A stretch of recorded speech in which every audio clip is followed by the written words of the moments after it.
Congresswoman Tammy Duckworth enters her second year representing Illinois' 8th District, and like so many before her, she came into office hoping to change some of the ways of Congress. We wanted to find out if she's achieved some of her goals. She joins us now from Washington. Good morning, Congresswoman. Welcome back to the Morning Shift. It's great to be on, Tony. How are you this morning? I'm pretty good. So I'm looking at a document that your office released, a 2013 year in review. And one of the things that stands out is your connection to your constituents, Congress at your corner, roundtables. There's also constituent mail, social media.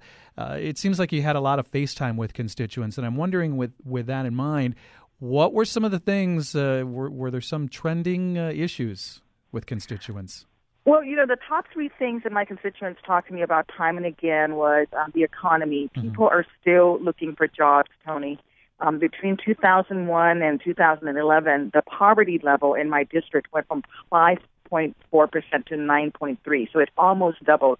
That's according to a Pew Trust. And I really saw that when I sat at Dominic's and Jewel, and when I went to Walgreens and CVS and set up my tables, and when I was at local churches and libraries. People are still looking for jobs, and if they've found jobs, they're having a hard time finding employment that pays them enough to take care of their families.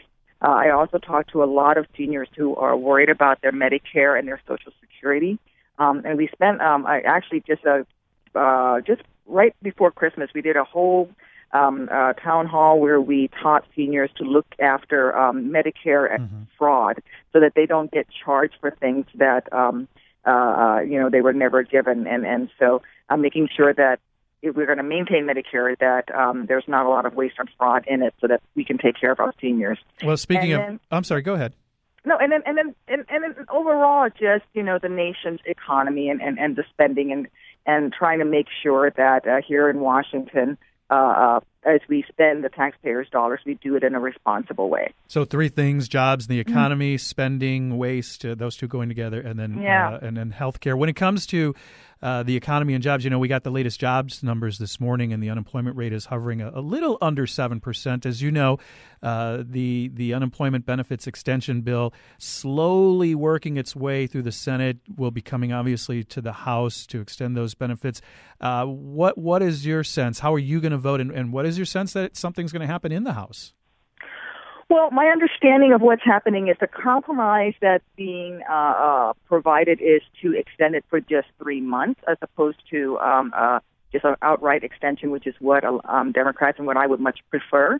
But if we can get at least a 3-month extension, I'd be willing to vote yes on that, because the families in my district need unemployment insurance now. There are folks they're just having a hard time finding work, and they've been working very hard at trying to find work. People are telling me stories of how they've sent out 100, 200, 300 resumes and letters, and maybe they get 2 interviews out of it. So we need to make sure that we take care of these families that are in jeopardy, in peril right now because their unemployment insurance has ended. We're talking with Congresswoman Tammy Duckworth. She represents Illinois' 8th Congressional District. As you know, John Boehner is asking for some things in return. One of those is the approval of the Keystone pipeline. Is this something that you would be on board with some of these trade-offs? Well, I'm happy to talk about ways that we can cut spending in government. We're talking about the Farm Bill this week and next. Hopefully we'll get to work on the Farm Bill next week. Let's talk first, before we start talking about Keystone, let's talk about the large subsidies we give to agribusinesses. Hundreds of millions of dollars that we give to agribusinesses who don't need it. So we're going to talk about cutting spending in an immediate way. Let's talk about the issues we're dealing with right now, such as the Farm Bill. And we can certainly do that. And I've spent my first year in Congress working very hard looking at the waste in especially the Department of Defense spending. I think I took some positions that were surprising to folks because I, questioned the spending on the F-35 Joint Strike Fighter aircraft. I was able to push through a bill in a bipartisan way to move the military back towards a single camouflage pattern. That's going to save the Army almost $82 million a year. There is definitely places where we can save money so that we can spend on the things that are important to us, like food stamps or unemployment insurance. But let's be real about the discussion. And, we want to cut spending. Let's talk about the Farm Bill, because we have some huge subsidies there that we can certainly go after. Well, last time the Farm Bill came up, the focus was on the food stamp program. Is it still a challenge to move the conversation in more than one direction, to take a lot of the attention off of that program and say, look, these are the other things as well? Well, I think so.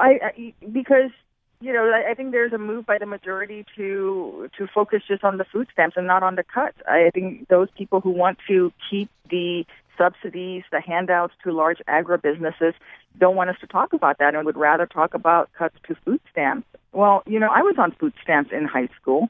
Let me tell you, it wasn't it wasn't a cakewalk. It wasn't anything that you wanted to be on, but it was there to help you survive. And we have a lot of families who've already seen their food stamps benefits cut. And under the Farm Bill, there's going to be, I believe, I haven't seen it yet, but I think it's going to be $8 billion in cuts to food stamps. Mm-hmm. And if we can take the food out of the mouths of kids who are hungry, then we certainly can cut some of these subsidies to large agribusinesses. Well, speaking of cutting waste and fraud in government, something that you focus on, one of the things that you did, you worked with the chairman of the Oversight Government Reform Committee, Darrell Issa, to attack some IRS contracting exploited loopholes.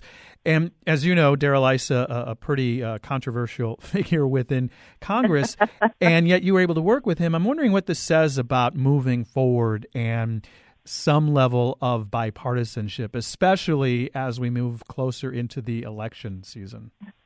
Well, Tony, I have found Congress to be both as partisan as people hear it to be, but I've also found it surprisingly bipartisan.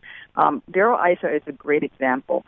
He's a veteran himself, and I think we connected on the veteran status, and we talked a little bit about how I used to fly Hueys and he used to ride in Hueys, and we struck up a bit of a friendship. And we were both appalled by this IRS contractor who got $500 million in contracts by misrepresenting himself as a veteran, as a disabled veteran, also as a woman-owned business, and a whole bunch of other categories.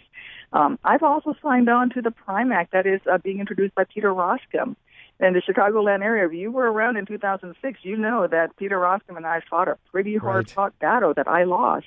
But he and I are co-sponsoring the PRIME Act, which will go after waste and fraud in Medicare. And that's something we need to work on, because I want to make sure these programs are there for the long term to take care of the people who need them. And certainly we can agree on things like fraud and waste. What about intra-partisanship, if you will? That means sort of like in fighting within your party, specifically when it comes to the Affordable Care Act. As you know, that created some division among party members. Both sides were discouraged by the rollout. What did you think of the rollout? Did you think it was executed well? What do you think about where we are right now with health care reform? Well, I think the rollout was terrible.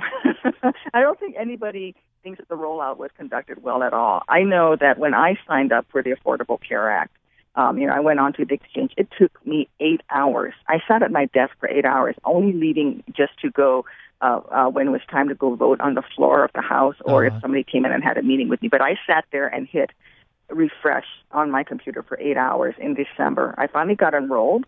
And now that I'm enrolled, my health care cost went from $299 a month for Blue Cross Blue Shield for my husband and myself. I'm now going to be paying $239 a month for essentially the same plan. So it's going to be good. I think it was terrible the way the rollout happened, and that's why, some of the things that we're doing in the district with the Congress at your corners and the workshops is to help people. Those who need to enroll will get the right people there to help them enroll, and so that people have coverage. The bottom line is people need access to good, affordable health insurance so they don't have to worry about, losing money and going into debt and going to bankruptcy because they can't pay medical bills. Do you think that it was fair for people to call for Secretary Sebelius's termination? Well, I think people I think people want accountability, and I leave that to the president and the administration, how they want to hold folks accountable. I know that in government oversight and reform, the committee that I sit on, we brought in folks from HHS and CMS, which does the Medicare and the IT professionals, the CIOs, chief information officers, and they were all pointing fingers at each other, and it simply was not acceptable that they couldn't answer who was in charge of the program. Okay, we're looking at your second year, and I'm wondering what are some of your main priorities for the next year, if you could pick two. Well, Tony, a couple of things. First is, of course, making sure that the people in my district get the help that they need, whether it's employment, whether it's unemployment insurance, whether it's food stamps, on getting signed up for Medicare, Medicaid. Those things never change. People need help accessing services from their government, whether it's the state or federal level. So we'll always be focused on that. The second thing I'm going to be doing with the legislation I introduced will be to continue what I did my first year, and that is to really look very hard at waste and fraud in government and introduce bills that will really be looking at cutting down on the waste that's happening in government, and then trying to find ways that we can, start programs or supplement programs that help people, such as our men and women coming home from Iraq and Afghanistan. One of the first things we also have to fix is this cut to the pensions in the budget for military veterans with less than 62 years old and with 20 years of service. So we need to fix that. But it's just really making sure government works better and smarter and leaner for people. You think Democrats will regain control of the House? I don't even want to get involved in those discussions. I am just concerned with working for my district and my own reelection campaign. I don't play that level of a national level of the guessing game that happens on. I got enough on my plate trying to make sure that come this spring when the floods happen again in Des Plaines and Addison and parts of my district, that we're ready for the floods that will come after all the snows we've had. So I'm going to focus on the district. Congresswoman Tammy Duckworth, thanks so much for joining us again. Thank you, Tony.